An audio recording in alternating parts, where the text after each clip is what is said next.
મુખ્યમંત્રી ભૂપેન્દ્ર પટેલ સુરતના માંડવી ખાતે ભગવાન બિરસા મુંડાની 150મી જન્મ જયંતિમાં રહ્યા ઉપસ્થિત। રાજ્યના 14 આદિજાતિ જિલ્લાઓમાં કુલ 480 કરોડના 2500 જેટલા વિવિધ વિકાસ કામોનું લોકાર્પણ અને ખાતમુહૂર્ત કર્યા સંપન્ન।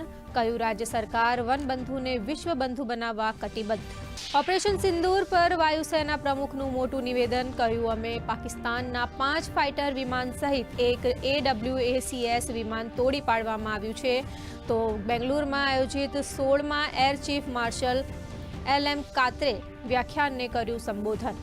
દિલ્હીના જેતપુરમાં દર્દનાક ઘટના। ભારે વરસાદને કારણે એક સમાધિ સ્થળની દિવાલ ધરાશાયી, 7 લોકોના મૃત્યુ। બચાવ કામગીરી યુદ્ધના ધોરણે શરૂ। ઉત્તરાખંડના ધરાલી અને હર્ષિલમાં વાયુસેનાની રાહત બચાવ કામગીરી ચાલુ। અત્યાર સુધી 1000થી વધુ લોકોને સહી સલામત બહાર કઢાયા। લાપતા લોકોની શોધખોળ માટે તમામ પ્રકારની ટેકનિકનો થઈ રહ્યો છે ઉપયોગ।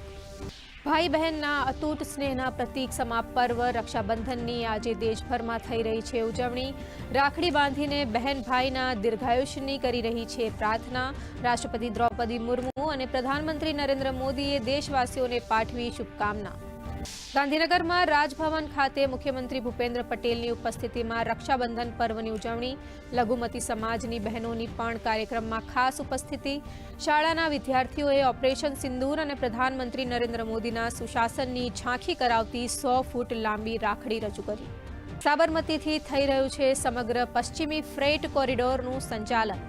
ન્યૂ સાણંદ લિંકને લીધે સમય અને ખર્ચમાં થશે નોંધપાત્ર ઘટાડો।